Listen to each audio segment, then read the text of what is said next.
what's up everybody? It's Amaya. So before we get started, I just want to give a couple quick announcements. First off, you guys really liked the hoops in my second to last video. I appreciate all the love. It was so sweet. It literally made my entire week. I love that you guys love big earrings as much as I love big earrings. So in today's video, we have some nice big sparkly hoops. They're not as big as some of my other ones, but they're bold.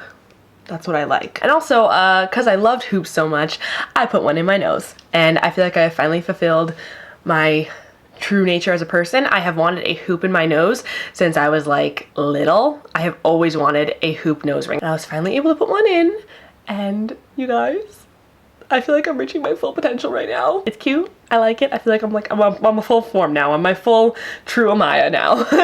Also, I have been getting so many more views on my past two videos than I have in a long time. So I just want to say thank you guys so much. So much for all the love and support and for watching. It means so much. Like when I post a video and within a few hours I have over 100 views, that may seem like so small, but to me it's so big. So thank you so much. I have also gained several new subscribers. So hello and welcome. For those of you that have subscribed to me, that means an awful lot. Also, today's video was supposed to be some sort of boyfriend related video. However, my lovely boyfriend, who you guys have not met yet, this is my boyfriend of almost 2 years. I'm supposed to film that today of him and I, except for said boyfriend has come down with a flu-like virus. Not the flu, we went to urgent care. It's not the flu, it's a flu-like virus. So he is currently in bed with an over 100-degree fever. Lovely. I want some suggestions from you guys as to what you would like to see us do. If you want to see him do my makeup, buy my makeup, or just some sort of other tag video that you've seen. I don't really watch tag videos and stuff like that, so I honestly don't really know what's out there. I'm just not really sure. So for those of you that are watching, please let me know. I really want to know what you guys want to see, because of course I want to make what you guys want to see. So yeah, let me know below what you would like to see me and boyfriend do. But anyways, I haven't even told you what today's video is, but you know what it is because you clicked on it. Anyways, today's video is going to be a top 5 and bottom 5 of brands that I want to and don't want to try in 2020. So that's what we are doing today. There's really nothing else to say, so let's hop right in. Okay, so we are going to start out, of course, with the brands that I want to try, because let's start off on a positive note, right? I have tried quite a few brands, and when I was picking these brands, I wanted to choose things that I had never tried anything from, like not even one product. So the first brand that was at the top of my list, it was the first thing I wrote down, I didn't even have to think about it, was Charlotte Tilbury. Charlotte Tilbury and her niece Sophia, oh my god, they are some of the most amazing makeup artists I think in the world. Charlotte Tilbury is like my inspiration. I love watching her videos. They are so mesmerizing and beautiful.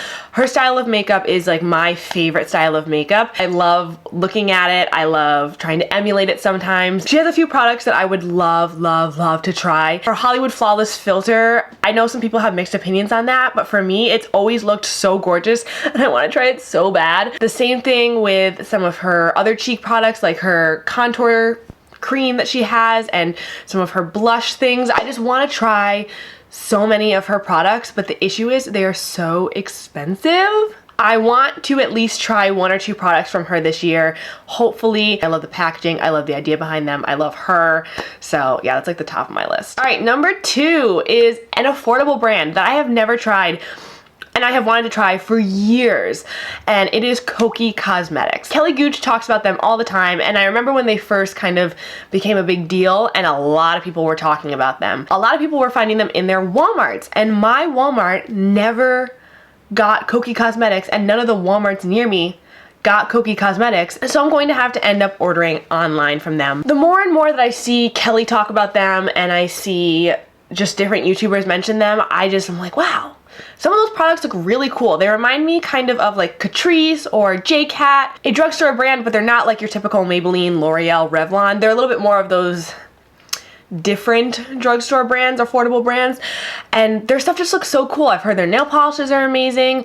I've heard, I think their foundations are pretty good. Their lip products are good. Like, there's just a lot of stuff from them that I've heard really good things about. So yeah, I really want to try some of their products, and because they're affordable, hopefully I'm going to be able to. The third brand that I want to try out is something that might shock some of you and might not. I'm not really sure what your guys' opinion on this is gonna be, but I really want to try KKW Beauty. So first off, I've never loved or hated Kim Kardashian. I always thought she's doing her thing, she's making her money, she's cool.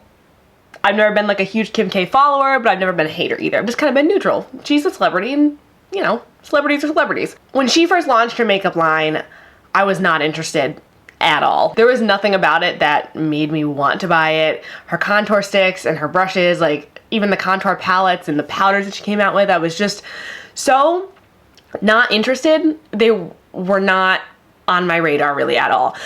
But she has come out since then with some eyeshadow palettes that look really beautiful, and I actually almost bought one when it was on sale a few months ago, but then I didn't do it, and I'm kind of regretting it because I kind of want to try her stuff. Her eyeshadow palettes just look really good, and they have fairly good reviews, and there's some that look like I would definitely like to wear. Her lipsticks also look really nice.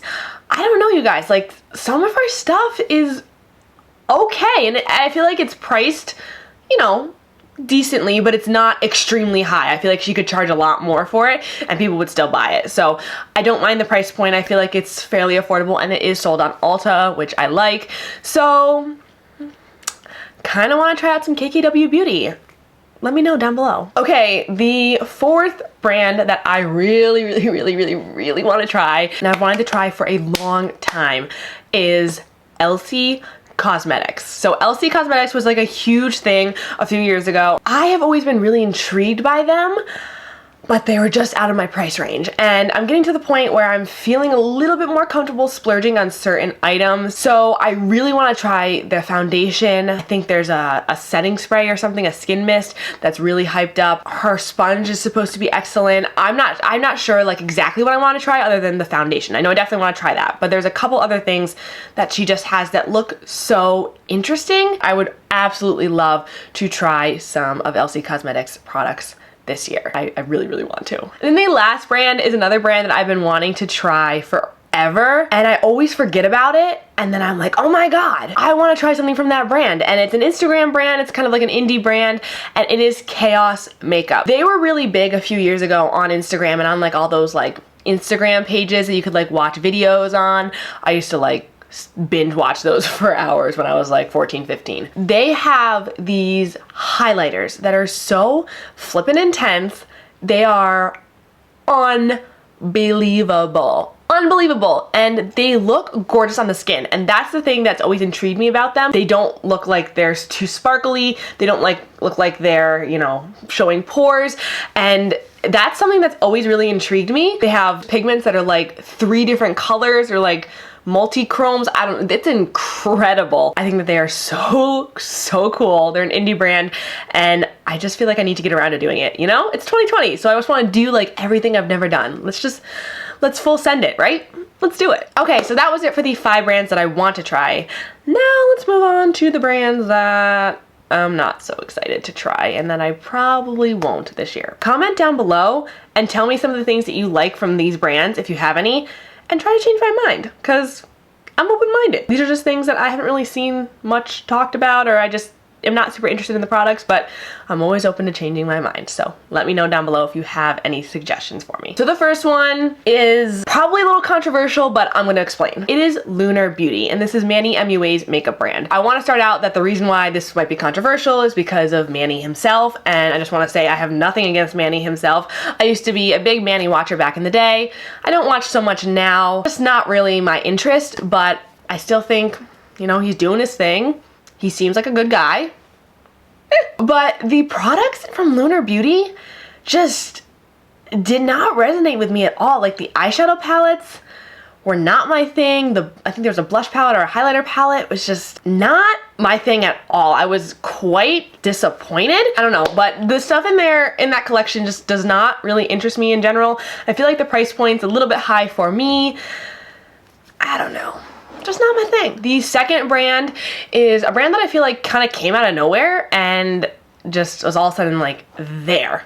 And it is Smith & Colt. I have been seeing this brand a lot online at Ulta. I feel like I've just been seeing it around. It just seems expensive. And the funny thing that I want to say is I'm actually wearing a Smith & Colt nail polish right now that I purchased in a makeup value set from Ipsy. So this is a Smith & Colt nail polish in the shade, I think it's 1972. It's just like a shimmery rose gold. I'm kind of breaking the rules on this one here, but I have not tried any of their makeup products at all, so kind of a gray area. I just don't want to. They just don't interest me. I think they have skincare as well. It's just, I don't know, like meh. I look at it and it's not something that I want to buy or want to try or something that I'm like, ooh, that's really cool. Just not really my thing, so therefore not really interested in it. But the nail polish looks nice. Okay, the third one is just one that I think is outrageous, and I don't think that there's a lot of people that actually like this brand, and it is Beauty by Pop Sugar. When this brand came out, it was wildly controversial because it looked like kids makeup,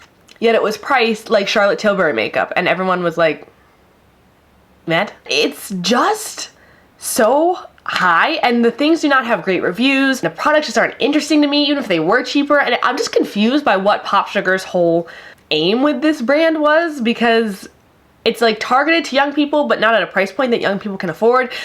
I don't really know what they were trying to do, but it's not my thing, and I will not be trying it. Okay, the fourth brand is one that is odd because it was one of those brands that I feel like nobody tried and was kind of deemed as like a crap brand, and then all of a sudden like blew up randomly, and it is The Cream Shop. So I don't mean to call it a crap brand. I'm not saying that their products are crap. I'm just saying it's one of those brands you would see at like TJ Maxx or, you know, really cheaper places that would kind of be like, oh, it's sold at like Forever 21 or online, like at a clothing store. You know, it's one of those brands that wasn't necessarily known for their high quality. It wasn't really well known or used much often. They didn't have a great, you know, reputation within the community for being high quality. But recently I've seen influencers like Eden the Doll promoting them. I've seen their lashes at TJ Maxx that actually look not that bad. And I've seen other YouTubers kind of promoting them, and I'm like, I thought that was one of those brands that's like a brand, but it doesn't really exist. It's like one of those, like, I don't even know what they're called, but they're brands that have branched off from other brands trying to copy other brands. I didn't realize that they were like legit. That sounds horrible. I just thought they were one of those brands that TJ Maxx sold that was just kind of like cheap. I don't know. They're just, their products still don't interest me. I feel like they look very cheap. I feel like they just seem cheap. I don't know. Like, I almost bought some of their lashes, but then I looked at them a little bit closer and I was like, yeah, you guys don't look as great as I thought you did. So probably won't be trying out The Cream Shop, but if you guys have tried products, since this does seem to be a more popular brand than I thought, let me know down below what you like. And then the last brand is one that so many people like and I cannot figure out why, and it is Uoma Beauty. I don't know how to say it. It's U-O-M-A Beauty. And I've seen people like Mariah Leonard talk about this. I think Tati might have even talked about this. I don't know. Some bigger YouTubers have talked about this brand. And it kind of came out of nowhere, I think, in the summertime. I think that they're, one, super pricey, and two, their products are not that interesting to me. I've heard a lot of people talk about their concealer and really loving that, but it's like $25 or I don't know, something outrageous. And I'm just like, I don't know. It's just one of those brands that they have very few products and they're kind of pricey, and I feel like they're just nothing special. It's just nothing that I am super interested in and that I feel like I would like. I don't know. I don't know. Have you guys tried stuff from them? They were really popular for a little bit over the summer. I don't know, just not my thing. So yes, that is it, you guys. That is all the brands that I want to try and don't want to try in 2020. I mean, I'm sure there's more brands that I will try, but those are my top 5 and bottom 5 that I can think of right now. And yeah, let me know what you guys think. Like I said, let me know your favorite products from any of these brands down below, or maybe some products to stay away from the brands that I said I want to try, just to help me be a smarter consumer. And yeah, try to convince me to buy some things from these brands that I'm not so keen on, because like I said, I'm open-minded. Change my mind. I give you a challenge. And also don't forget to comment down below what video you would like to see me and boyfriend do. I have no idea. And getting him on camera is gonna be a challenge enough. So I don't want the challenge of trying to think of a challenge to do with him. So let me know. And I will see you guys in my next video. Mwah.